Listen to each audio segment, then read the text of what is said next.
है। भगवान शंकर की पवित्र कथा कहती है कि 5 जगह से अशांति हमारे घर में प्रवेश करती है।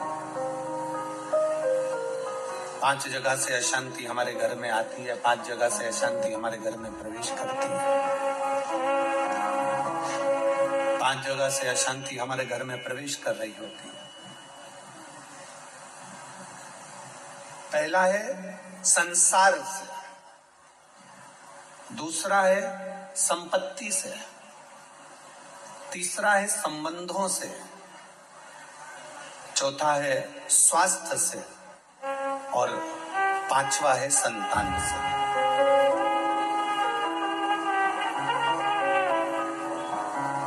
इस कथा को समझिएगा जरा कि 5 जगह ऐसी है जहां से अशांति हमारे यहाँ प्रवेश कर रही है। उसमें 5 जगह में एक जगह संपत्ति भी कही है। 5 जगह में से एक जगह संपत्ति को भी बताया गया कि जैसे संसार से भी अशांति प्राप्त होती है। संसार के लोगों में आप सोचते हैं कि मैं संसार में जितना रहूंगा, जितना सबके साथ में रहूंगा, उतना मुझे सुख मिलेगा, शांति मिलेगी। ना ना ना, स्कंद पुराण कथी हो नहीं सकता। संसार के लोगों के लिए आप दुनिया भर का कितना भी सुख प्रदान कर दीजिए, किसी के लिए आप अपनी जान भी निकाल कर रख दीजिए, संसार के लोगों के लिए आप अपनी पूरी संपत्ति भी लुटा कर रख दीजिए, संसार के लोगों के लिए अच्छे से अच्छा वस्त्र, आभूषण, माणिक, मोती, रतन जो कुछ दे सकते हो दे दीजिए। उसके बाद भी संसार के लोग कहे बिना रह नहीं सकते। आपको कहे बिना रहेंगे नहीं। आप कितना भी सुख उनको दे दीजिए, आप कितना भी सुख उनको प्रदान कर दीजिए, आपको वो सुख आप दे भी देंगे। एक व्यक्ति अगर अपने घर की शादी में करोड़ों रुपए खर्च कर पूरे घर के मेहमानों को, संसार के लोगों को, सबको बुला ले और सबको बुलाने के बाद में वो सबका सम्मान करे, सबका आदर करे, सबका सत्कार करे, सब कुछ अच्छा करे, सबका आदर भी करे, सबका सम्मान भी करे, सबको खूब दे भी और खूब खूब प्रदान कर दे, उसके बाद भी दुनिया के लोग कह देंगे हराम का आ रहा होगा तो लुटा रहा होगा। ये दुनिया की रीति है, ये दुनिया का क्रम है। संसार का व्यक्ति जितना आप विचार करेंगे कि मैं संसार के अंदर रहूं, लोगों के अंदर विराजमान रहूं, मुझे यश ही यश मिले, तो बहुत मुश्किल है। आप दुनिया का सारा सुख दे दीजिए तो भी यश की प्राप्ति नहीं हो सकती। थोड़ा वक्त मिल गया तो मिल गया, किसी ने कह दिया, किसी को आपने देते रहे तो मिल गया। संसार अशांति देता है। संपत्ति, शिव महापुराण की कथा कहती है, स्कंद पुराण कथा कहती है कि हमारी संपत्ति भी हमको अशांति देती है। जिसके पास कुछ नहीं, वो आराम से रोड के किनारे टाट बिछाकर बहुत मस्ती से सोता है।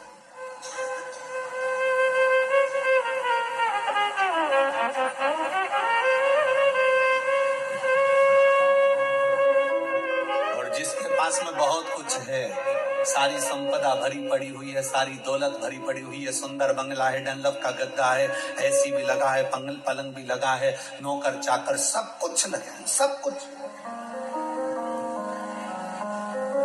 तो भी उसको नींद नहीं आती है। कितना सुंदर कहा गया शिव महापुराण के अंतर्गत, कितनी सुंदर बात कही गई कि शिव महापुराण की कथा, कई लोग कहते हैं गुरुजी आपकी कथा होती है तो वहां 1 किलोमीटर दूर तो गाड़ी रोक दी जाती है। शिव महापुराण की कथा होती है तो पैदल चलकर बहुत दूर तक जाना पड़ता है, बहुत दूर तक। पर कोई किसी चिकित्सक से पूछे, कोई डॉक्टर से पूछे, कोई आयुर्वेद वाले से पूछे, कोई होम्योपैथिक वाले से पूछे, कोई योग गुरु से पूछे कि शास्त्र क्या कहता है, हमें स्वस्थ रहने का तरीका क्या बताता है, तो कहा सबसे सुंदर तरीका है स्वस्थ रहने का कि जितना पैदल चल सकते हो उतना जिंदगी में सुख प्राप्त कर सकते हो। अब भगवान भोलेनाथ जी की कथा सुनने के लिए आप लोग आते हैं, शंकर जी की कथा में आप लोग पहुंचते हैं, शिव पुराण में पहुंचते हैं, तो बाबा भोलेनाथ पहले ही तुम्हारे स्वस्थ रहने की व्यवस्था कर देता है। भोले बाबा करता क्या है कि 1 किलोमीटर दूर तो गाड़ी रुकवा देता है। तुम कितने बड़े भी सेठ हो, 1 किलोमीटर दूर गाड़ी रुकवा दी और बड़े प्रेम से पैदल पैदल आराम से चलते चलते चलते चलते कथा में पहुंच गए, आसन लगाया, बैठ गए, बैठने के बाद वापस जाने की तैयारी हो जाती है। शिव महापुराण की कथा कहती है संपत्ति सुख नहीं देती, संपत्ति अशांति दे देती। संपत्ति शांति नहीं दे सकती, वैभव दे देगी। आप डनलप के गद्दे पर सो जाओगे, आप खूब जेवर पहन लोगे, आप अच्छे वस्त्र पहन लोगे, आभूषण धारण कर लोगे, सारा सुख तुम्हारे पास में आ जाएगा, पर शांति नहीं आ सकती। इसलिए बारंबार कहा गया, मिलता है सच्चा सुख केवल भगवान तुम्हारे चरणों। बाकी की दुनिया का सुख कहीं नहीं प्राप्त हो सकता। दुनिया का सर्वाधिक सुख भगवान के चरणों में। आप कुबेरेश्वर बाबा की धरा पर आए हैं, कुबेरेश्वर बाबा की धरा पर कभी पहुंचे या आए तो कुबेरेश्वर बाबा की धरा पर पहुंचकर तुम कहीं पर भी एकांत में बैठ जाओ, जितनी देर बैठे रहोगे आपको ऐसा महसूस होगा कि मेरा शंकर तुम्हारे आसपास में से घूम कर निकल कर गया है। शिव तत्व की प्राप्ति करें और सारे तीर्थ धाम आपके चरणों में। हे गुरुदेव प्रणाम आपके चरणों में। सारे तीर्थ धाम आपके चरणों में। हे गुरुदेव प्रणाम आपके चरणों में। आप जितनी देर बैठोगे परमात्मा के चरणों में, जितनी देर विराजमान हो परमात्मा के चरणों में, जितनी देर बैठे हो उतनी देर तुम्हें शांति है, उतनी देर आनंद है। तो शिव तत्व कह रहा है कि संसार में शांति नहीं है, संपत्ति में शांति नहीं है। शिव तत्व कह रहा है संबंधों में शांति नहीं है। जितने संबंध बनाते चले जाओगे, नहीं साहब हमने इनको हमारा भाई बना लिया, घर का भाई नहीं बनी लिया, भाई बना के बैठे। नहीं साहब इसको हमने हमारी बेटी बना लिया, घर की बहन बेटी को साड़ी नहीं दिला रही और दूसरी बेटी बनाते थे।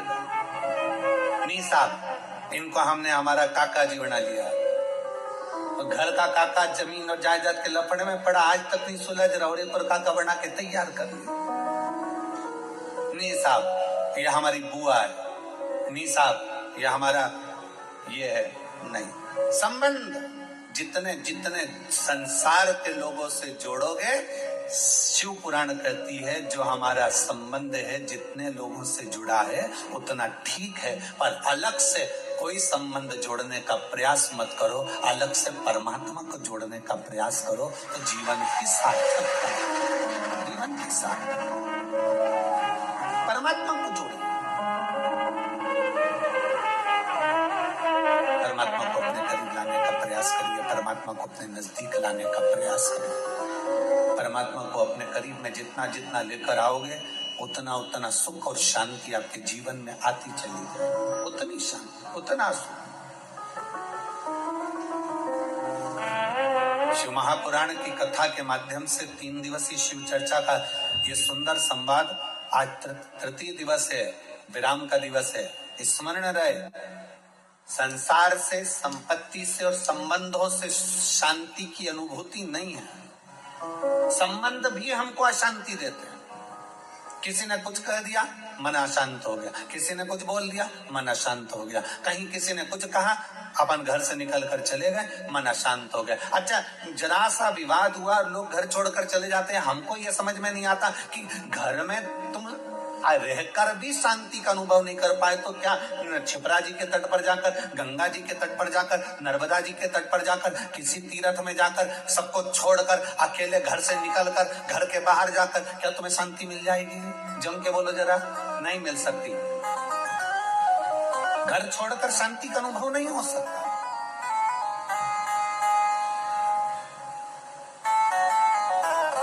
संसार ने अशांति दी, संपत्ति ने अशांति दी, संबंधों ने अशांति दी, फिर अगली अशांति दी स्वास्थ्य ने।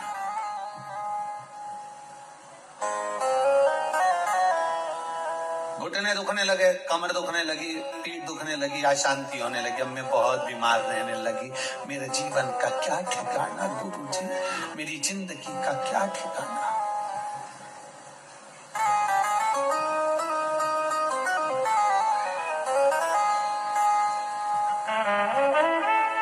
कभी अगर मौका लगे ना, एक बार भविष्य पुराण का अध्ययन करिएगा। गीता प्रेस गोरखपुर की भविष्य पुराण लीजिए और उसका अध्ययन करिए। भविष्य पुराण का जब अध्ययन करेंगे तो उस अध्ययन में आपको निकलेगा कि परमात्मा ने जब हमको जन्म दिया तो जन्म के समय पर हमारी खोपड़िया में एक मैग्नेट लगा दी, एक चुंबक लगाई।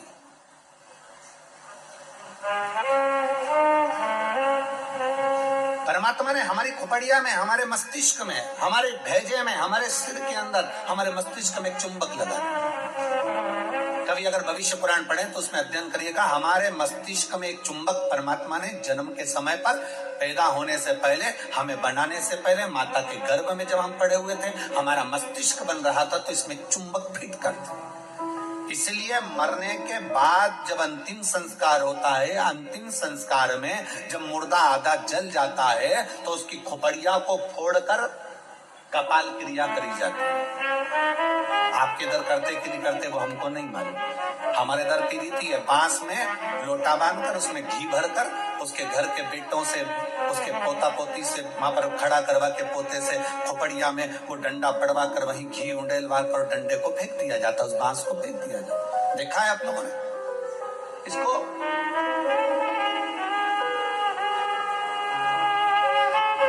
भगवान जब हमें जन्म दिया, परमात्मा ने जब हमको पैदा करा, उस समय पर माथे में, मस्तिष्क में, भेजे में एक चुंबक लगा। क्या करती है वो चुंबक? चुंबक का कार्य क्या है? चुंबक का कार्य है, अगर आपने पैसा पैसा पैसा पैसा सोचा विचारा, दिन रात पैसे पैसे में लिप्त रहे, तो व्यक्ति वो मस्तिष्क में जो चुंबक लगी है वो पैसे को अपनी ओर खींचती है। मतलब मनुष्य पैसे को आसक्ति के रूप में अपनाना प्रारंभ कर दे।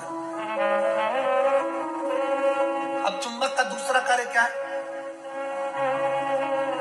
अगर किसी बुरे व्यक्ति में बुराइयां देखोगे तो वो बुरे व्यक्ति की बुराई तुम खींचते चले जाओगे। वो तो ऐसी, वो तो वैसा, वो तो वैसा, हर व्यक्ति में बुराई, क्योंकि तुम्हारे भीतर में जो भेजे में चुंबक भरी है वो बुराइयां ही खींचेगी। और अगर तुमने किसी व्यक्ति में अच्छाई देखना प्रारंभ कर दी तो तुम्हारे मस्तिष्क में जो चुंबक लगी है वो दिन रात हर व्यक्ति में अच्छाई को ढूंढना प्रारंभ कर देगी, अच्छाई खींचना प्रारंभ। एक चुंबक लगी। अब ये बात तो अपने तक हो गई, अब मेन बात पर जाओ, मुख्य बात पर। मस्तिष्क में चुंबक लगाकर परमात्मा ने हमको पैदा करा है, एक आकर्षण देकर हमें पैदा करा है, एक चुंबक लगाकर हमें पैदा करा है। चुंबक जब पैसे को खींचती है तो पैसा ही पैसा सोचने में आता है, बुराई खींचती है तो बुराई बुराई हमारे अंदर आती चली जाती है, किसी का क्रोध खींचती है तो क्रोध हमारे अंदर आता चले जाता है। उसी तरह अच्छाई किसी की खींचती है तो हमारे अंदर अच्छाई आती चली जाती है। उसी तरह चुंबक बीमारी को भी खींचती है। हम जब एक बीमारी के बारे में सोचते जाते हैं, मेरे पाँव, मैंने सुना है किसी को पेट में बच्चादानी में गांठ पड़ गई तो मालूम पड़ा कि उसको कैंसर हो गया। मैंने सुना है किसी के घुटने में अगर प्रॉब्लम हो गई तो उसका घुटना बदलाना पड़ा, मालूम पड़ा उसमें ग्रीस कम हो गया। मैंने सुना है कि किसी के हृदय में छेद हो गया, किसी के हृदय में कुछ हो गया, किसी के चेस्ट में गठान पड़ गई तो कैंसर बता दिया गया। ये हम जरा सा हमारे शरीर में दर्द हुआ और हमने वो सोचना प्रारंभ कर दिया। क्या सोचा हमने? कि उसको कैंसर हो गया था, उसकी किडनी खराब हो गई थी, उसका लीवर खराब हो गया था, उसके साथ में ये हो गया था, उसके घुटने बदल पाए, उसको गुजरात ले गए, उसको राजस्थान ले गए, उसको वहां ले गए और उसका शरीर में ये करवाया। आंख में प्रॉब्लम हुई तो आंख के बारे में सोचते रहे, सोचते रहे, सोचते रहे। अर्थात हमने इतनी बीमारी का सोच लिया, इतनी बीमारी का सोच लिया, बीमारी वो थी नहीं, पर हमने सोच सोच के चुंबक जैसे उसको खींच कर अपने अंदर वो बीमारी को इकट्ठा कर लिया। आखिरी में वो बीमारी हो गई। ये हमारे भीतर की चुंबक है जो हमें खींच रही है। छोटी मोटी गठान हो जाए ना, कभी मत सोचना, आओ ऐसी तो होती रहती है। दवाई खाऊंगी, शंकर पे चढ़ा हुआ जल पीऊंगी, डॉक्टर को दिखाऊंगी, सारी जांचें कराऊंगी, जो डॉक्टर बोलेगा सारी जांच कराऊंगी। और मेरा विश्वास कहता है डॉक्टर के अनुसार चलकर, क्योंकि डॉक्टर भी शिव का एक रूप है, उसके अनुकूल चलकर मैं ये दवाई ले लेकर कुंदकेश्वर महादेव का नाम लेकर मेरी सारी गठान गल जाएगी। जब तुमने सोच लिया गल जाएगी, गल जाएगी, गल जाएगी, मतलब गल जाएगी। तुमने सोच लिया कि नहीं, वो डॉक्टर तो बोल दिया है कि इसकी ऑपरेशन कराकर निकलवा कर जांच करने जाएगी और मुंबई भेजी जाएगी। आधी तो टेंशन में मर गई, कहीं कैंसर कैंसर कैंसर, सोच सोच सोच सोच, आखिरी में सोच पाई। एक पत्र है, हम चाहते नहीं थे कि ये, हमारा मन नहीं था कि 3 दिन की कथा में पत्र पढ़े, पर आया है।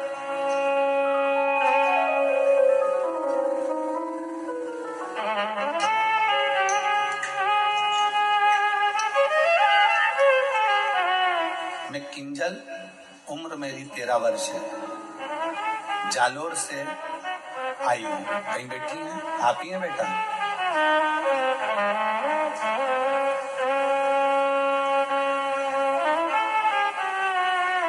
मम्मी आई है साथ में? आप ही हैं? घूम के उधर से आ जाओ, उधर से घूम के इधर। मैं किंजल, उम्र मेरी 13 वर्ष है, जालोर से हूँ। गुरुजी, बाबा सबका जीवन बदल देते हैं, लेकिन मेरी मम्मी को तो नया जीवन दे दिया मेरे बाबा ने। मेरी मम्मी को 4th स्टेज का कैंसर था। डॉक्टर ने बोला था घर ले जाओ और सेवा करो। पत्र को आप लोग आस्था चैनल पर पढ़ सकते हैं। घर ले जाओ और सेवा करो। मेरे पापा महादेव को रोज जल चढ़ाते थे, लेकिन मेरी मम्मी को उन पर विश्वास नहीं था। लेकिन बाबा की ऐसी कृपा हुई कि 4th स्टेज का कैंसर भी बाबा ने केवल जल का आचमन करने से और रुद्राक्ष का जल पीने से ठीक कर दिया। 4th स्टेज का कैंसर भी बाबा ठीक कर दिया। गुरुदेव, 4th स्टेज के कैंसर पे डॉक्टर ने कह दिया इनको घर ले जाओ। हम घर तो लेकर आ गए, पर हम सीहोर आ गए और बाबा सीहोर आकर हमने यहाँ से रुद्राक्ष मांगा, रुद्राक्ष लेकर गए। फिर बाबा की ऐसी कृपा हुई कि 3 साल से आज तक हमें हॉस्पिटल जाने की जरूरत नहीं पड़ी। शिव तत्व की प्राप्ति। और गुरुदेव, एक बात और कहना चाहती हूँ, हॉस्पिटल नहीं जाना पड़ा और बाबा ने ऐसी कृपा कर दी कि मेरे पापा को नौकरी भी बाबा ने दिलवा दी। बाबा, हम प्रत्येक मंदिर में जाकर बाबा को नमन करते हैं, जल चढ़ाते हैं। आज मैं बाबा को प्रणाम करने के लिए आई हूँ। शिव तत्व की प्राप्ति। आ जाइए।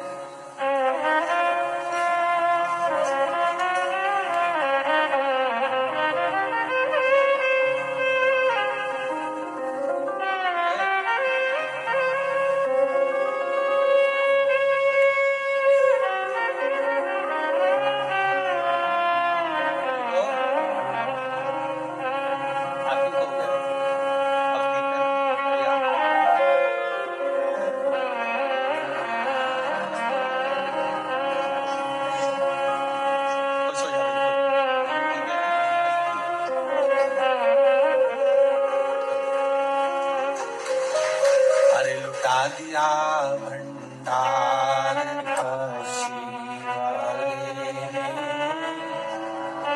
कर दिया माला काशी वाले ने, लुटा दिया साउंड गड़बड़ अच्छा था, परसों भी साउंड अच्छा था। कर दिया, खास नहीं है बिल्कुल भी, उसमें वैसी वैस आ रहा है।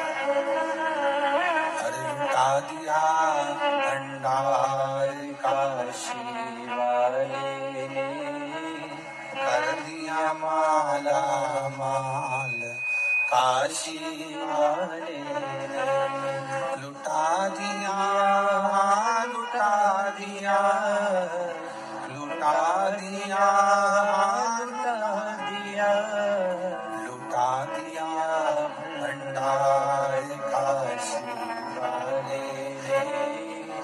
दिया मारा काशी वाले ने। भेजे में परमात्मा ने इस मस्तिष्क के अंदर एक चुंबक लगाकर भेजी है। अच्छा सोच रहे हो अच्छा होगा, बुरा सोच रहे हो बुरा होगा। किसका बुरा होगा? आप दूसरे का बुरा सोच रहे हो ना, उसका कभी बुरा नहीं होगा। बुरा किसका होगा? जो सोच रहे हैं हम, वो हमारा ही बुरा होगा। चुंबक लगी है इस मस्तिष्क में, इस भेजे में। घुटने में दर्द है ना, ये कभी विचार मत करो कि मेरा ऑपरेशन होगा, मेरा घुटना बदलना पड़ेगा, ये करना पड़ेगा, वो करना पड़ेगा। डॉक्टर से मिलो, डॉक्टर से दवाई भी लो, सब कुछ करो। और ये विचार करो कि मैं डॉक्टर के पास जाऊंगी, भगवान का भजन करूंगी, शंकर के मंदिर जाऊंगी, एक लोटा जल चढ़ाऊंगी, बेलपत्र चढ़ाऊंगी और जल बेलपत्र चढ़ाकर उसका पान करूंगी, और यह मेरा विश्वास करता है कि मैं ठीक होऊंगी, मुझे घुटना बदलने की जरूरत नहीं पड़ेगी, मुझे कोई कार्य करने की जरूरत नहीं पड़ेगी और मैं ठीक हो जाऊंगा। ये मेरा विश्वास करता है, ये मेरा भरोसा करता है। चुंबक लगी है एक मस्तिष्क के अंदर, एक आकर्षण परमात्मा देकर भेजता है। चलो एक प्रैक्टिकल कर देखिए। आप सब एक प्रैक्टिकल करो, जितने लोग कथा को आस्था चैनल पर सुन रहे हैं, जितने लोग फेसबुक यूट्यूब पर सुन रहे हैं, जितने लोग कुबेरेश्वर बाबा की धरा पर सुन रहे हैं। दीपावली के बाद, दीपावली के पहले या कल परसों से एक विचार करना कि मुझको ये खाना है या मुझको ये लाना है, या मेरी पास में धन नहीं तो धन की व्यवस्था, मुझे 5,000 2,000 3,000 15,000 की जरूरत है और वो मुझे चाहिए। 3 4 5 दिन 8 दिन 10 दिन तक सोचते रहो, विचार करते रहो, चाहिए मुझे, कहीं से व्यवस्था हो जाए, बाबा कुछ भी करे, कैसे भी, मुझे पानी। भोजन के लिए विचार करो कभी कि मुझे भोजन लग चाहिए, मुझे आज ये खाना है, मुझे 5 दिन बाद 10 दिन बाद मेरा मन है कि मुझे ये प्राप्त करना है। धीरे धीरे धीरे धीरे वो चीज आपके पास आती चली जाए, अपने पास आती। अच्छा सोचिए, अच्छा विचारिए। जब अच्छा सोचेंगे, अच्छा विचारेंगे, अच्छा सोचेंगे, अच्छा विचारेंगे, अच्छा कर्म करेंगे तो निश्चित है कि अच्छा हमें मिलेगा। हम हमेशा जरा सी बीमारी आई, जरा सा रोग आया, जरा सी तकलीफ आई, जरा सा कष्ट आया, जरा सी तकलीफ में हम विचार करने लगते हैं कि मुझे ये तकलीफ हो रही। तो शिव महापुराण की कथा कहती है, शिव तत्व कहता है, 3 दिन की शिव चर्चा कुबेरेश्वर बाबा की पवित्र कंकर शंकर की धरा पर जो हो रही है, उसमें आज विराम दिवस की कथा कहती है। अशांति हमको संसार भी देता है, अशांति हमको संपत्ति भी देती है, अशांति हमको संबंध भी देते हैं, और अशांति हमको स्वास्थ्य भी देता है। हम सोचने में पड़ जाते हैं, मुझे ये प्रॉब्लम हो गई, मुझे ये तकलीफ हो गई, मुझे ये कष्ट हो गया, मुझे ये तकलीफ होती चली जा रही, हमारे भीतर से अशांत होते चले, भीतर से हम अशांत होते चले जाते। शांति गई। 4 स्थान अशांति के तो ये बता दिए, और 5वें नंबर पर बता दिया संतान। 5वें नंबर पर कहा कि संतान भी अशांति दे जाती है। संतान, इसलिए शिव महापुराण की कथा कहती है, पुत्र के लिए किया गया कर्म है और बेटी के लिए किया गया धर्म है। धर्म है, पुत्र के लिए करना ये तुम्हारा कर्म है। मेरे को दुकान लगाना है, बच्चों को सेटल करना है, बच्चों को ये करना है, बच्चों को वो करना है, मेरे बेटे के लिए ये व्यवस्था करना है, मेरे बेटे की शादी करना है, मेरे बच्चे के लिए ये करना है। पुत्र के लिए करा गया ये कर्म है। बेटे के लिए तुम लाखों की संपत्ति छोड़कर जाना, वो धर्म नहीं कहलाएगा। बेटे के लिए तुम दुनिया भर की दौलत छोड़कर जाना, वो धर्म नहीं कहलाएगा।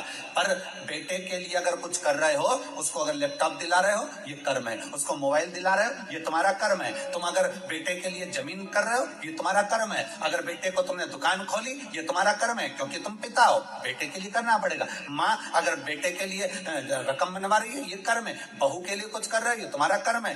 बेटे के लिए जितना करा वो कर्म है। गाड़ी लाए, कर्म है, क्योंकि बेटे के लिए लाना पड़ेगी, बहुओं के लिए लाना पड़ेगी, मकान बनाना पड़ेगा, जमीन करना पड़ेगी, जायदाद करना पड़ेगी। ये सब कर्म की गिनती में आ गया, ये सब कर्म है। दुकान बनाओ बेटे के लिए, जरूरी है। जमीन करो बेटे के लिए, जरूरी है। मकान बनाओ बेटों के लिए, जरूरी है। बहू लाओ बेटों के लिए, जरूरी है। गाड़ी बंगला करो बेटों के लिए, जरूरी है। तुम्हारा कर्म है, करना ही पड़ेगा। पर बेटी अगर घर में आई और बेटी का अगर तुम लालन पालन कर रहे हो, बेटी को पढ़ा रहे हो, लिखा रहे हो, शादी कर रहे हो, विवाह कर रहे हो, उसको पढ़ा रहे हो, तो ये तुम्हारा कर्म नहीं है, ये तुम्हारा, जम के बोलो जरा, धर्म है।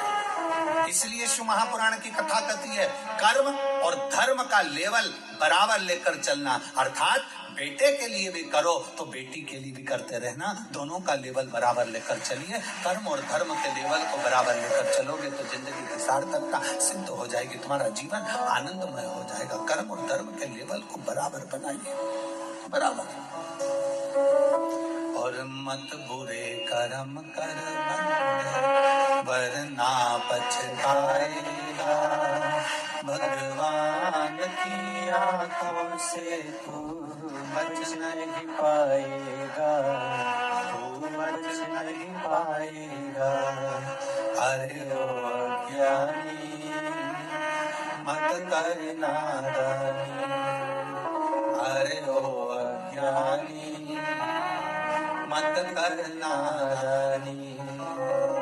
तेरे कर्म का फल भी तू ही पाएगा, जैसा किया तूने तेरे आगे आएगा।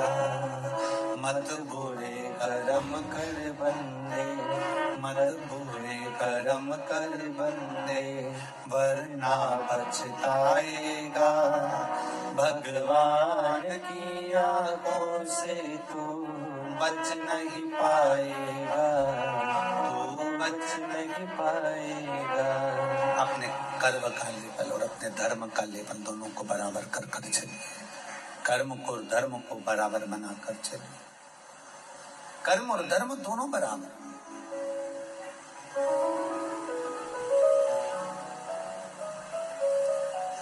संसार, संपत्ति, संबंध, संतान, स्वास्थ्य, ये सब अशांति को प्रदान करते हैं, या शांति देते हैं। 4 जगह की अशांति को आने से आप रोक सकते हो। 4 जगह से जो अशांति आ रही है ना, इसको आप रोक सकते हो। 4 जगह कौन कौन सी? संसार की अशांति आ रही है तो तुम संसार वालों से संबंध छोड़ दोगे, शांत होगा।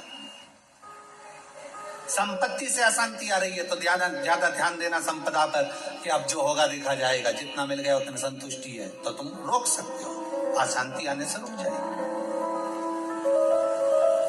संसार, संपत्ति, संबंधों से अगर अशांति आ रही है तो तुम संबंध थोड़े कम कर दोगे, रिश्तेदारी थोड़ी कम कर दोगे, अशांति आने से रुक जाएगी। स्वास्थ्य से भी तुम गोली दवाई लेकर अशांति को रोक सकते हो। पर जो 5वां नंबर है ना, संतान, इसको तुम कभी जिंदगी में नहीं रोक सकते। इसकी ओर से तो तुमको धीरे धीरे अशांति आती ही रहेगी। तो कोई महाराज तुमसे कह दे कि महाराज की मैं तुम्हारी बहू को अच्छा कर दूंगा, बेटे को अच्छा कर दूंगा, तुम्हारे बेटी को सुखी कर दूंगा, तुम्हारे जमाई को अच्छा कर दूंगा, तुम्हारे परिवार को अच्छा कर दूंगा। कोई तुमसे कह दे कि मैं तेरे बेटा बहू को अच्छा कर दूं, कोई तुमसे कह दे कि मैं तुम्हारी बेटी दामाद को अच्छा कर दूं, कोई तुमसे कह दे मैं तेरे पोता पोती को अच्छा कर दूं, कोई कह दे तुमसे कि तुम्हारे नाती पंती को अच्छा कर दूं। ना ना ना, शिव पुराण कहती है 4 जगह से आने वाली अशांति को रोका जा सकता है, पर संतान की ओर से अशांति को रोकना कठिन है। ये कभी ना कभी हर 15-20 दिन, 1 महीना, 4 महीना, 6 महीना, 1 साल, 1.5 साल, 2 साल में कहीं बेटों की ओर से, कहीं बेटी की ओर से, कहीं जमाई की ओर से, कहीं बहुओं की ओर से, कहीं पोता पोती की ओर से, ये थोड़ा ना थोड़ा आता रहेगा, ये थोड़ा ना थोड़ा प्राप्त होता रहेगा। थोड़ा ना थोड़ा प्राप्त होगा तो हमारे भीतर अशांति फिर जागे। तो करे क्या? फिर क्या करा जाए? क्या कर सकते हैं? शिव महापुराण की कथा कहती है फिर एक चीज करिए, अशांति जब भीतर बार बार आ रही है, अशांति जब भीतर बार बार प्रवेश कर रही है, चाहे संतान से हो, स्वास्थ्य से हो, संपत्ति से हो, संबंध से हो, संसार से हो, 5 जगह से जब अशांति प्रवेश कर रही हो, तब शिव महापुराण की कथा कहती है कि बन सके तो कार्तिक महीने के अंदर जो पचवीगन आता है, पचवीगन जानते हो आप लोग, अभी आ रही है आपकी और हमारी दीपावली, पर इसके बाद में ये अमावस्या निकलने के बाद जब कार्तिक की पूर्णिमा आएगी, तो कार्तिक की पूर्णिमा के पहले से जो 5 दिन गिने जाते हैं, कार्तिक की पूर्णिमा के दिन 5वां दिन होना चाहिए। ये 5 दिन जो पचवीगन के गिने जाते हैं, इसको कहते हैं देव दीपावली। तो क्या करना है कि ये 5 जो अशांति आने के केंद्र हैं, जहां से हमें अशांति मिल रही है, कभी संसार वालों से, कभी संपत्ति से, कभी संसार से, कभी संबंधों से, कभी स्वास्थ्य से, कभी संतान से, ये 5 जगह से जो अशांति आ रही है, तो 5 दिन जो देव दीपावली कहते हैं उसका स्मरण करें। देव दीपावली के समय पर भगवान देव दीपावली के समय पर इसको साधने का प्रयास करें। देव दीपावली के जो 5 दिन हैं, उन 5 दिन में आप अपना क्रम, शंकर भगवान को जब जल चढ़ाने के लिए शिवालय की ओर जाओ, जाते हो रोज, सब लोग जाते हो, हर हर 5 दिन जो देव दीपावली के होते हैं, उन 5 दिन में शंकर भगवान को जब जल चढ़ाने के लिए जाओ, तो एक नियम ले लो कि 5 दिन में शंकर भगवान को जब जल चढ़ाने के लिए जाऊंगी, तो शिव जी को जल चढ़ाने के लिए लेकर जाऊंगी, उससे पहले मैं आंवले के वृक्ष के नीचे थोड़ा सा जल छोड़कर, बेलपत्री के वृक्ष के नीचे थोड़ा सा जल छोड़कर, पीपल के वृक्ष के नीचे थोड़ा सा जल छोड़कर, उसके बाद